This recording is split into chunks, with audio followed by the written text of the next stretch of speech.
संतति सन्निबद्धं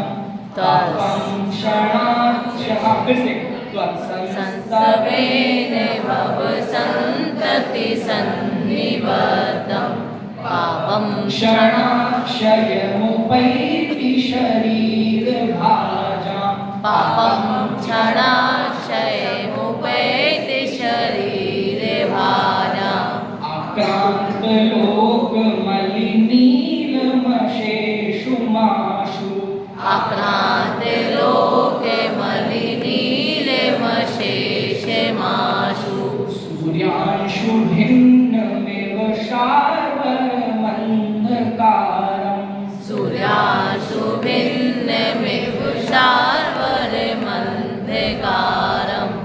अब यहाँ से भगवान की भक्ति प्रारंभ कर रहे हैं।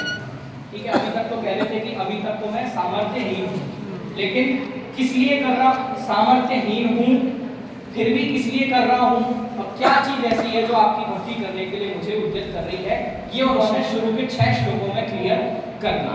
अब 7वें श्लोक में फिर से एक उदाहरण देते हैं। आक्रांत माने फैले हुए हैं, आक्रांत माने फैले हुए हैं, लोक लोक में फैले हुए हैं, सब जगह फैले हुए हैं। क्या फैले हुए हैं, अब ये जो इसका संधि विच्छेद होगा तो आक्रांत लोकम जो लिखा है ना मलि, तो मलि का म निकल जाएगा और वहां का अली रह जाएगा, तो आक्रांत लोकम। ठीक है, अली नीलम अशेषम आशु।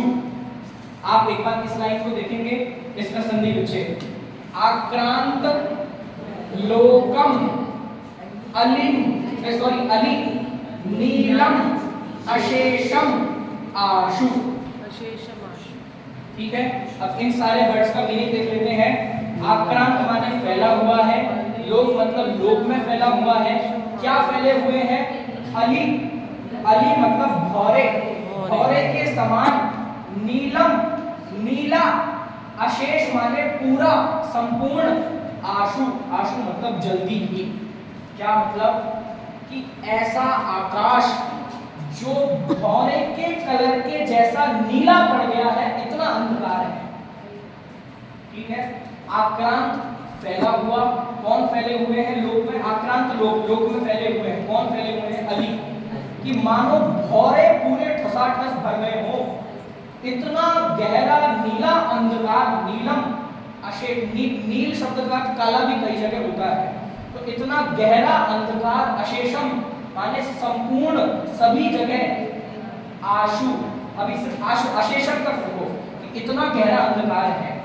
क्या होता है उस अंधकार का, कि आशु जल्दी से, सूर्यांशु कि सूर्य का अंश, सूर्य की एक किरण ही उस इतने गहरे ठोस अंधकार को भिन्नम एवं, भिन्न माने छेद देती है, भेद देती है, एवं माने समान, शार्वर, शार्वर माने रात्रि, शार्वरम रात्रि के अंधकारम, रात्रि के अंधकार को।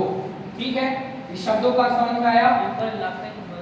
फिर से, सूर्यांशु माने सूर्य की किरणें, भिन्नम भेद देती हैं, एवं उसके समान, शार्वरम माने रात्रि और अंधकार माने अंधकार, कि वो रात्रि का अंधकार किसके समान है, कि मानो पूरी जगह भौरों को भर दिया गया हो ठसाठस, इतना गहरा काला अंधकार है।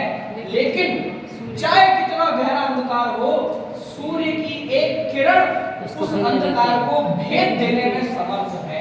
ये सूर्य की एक किरण की ताकत है, सूर्य तो दूर की बात।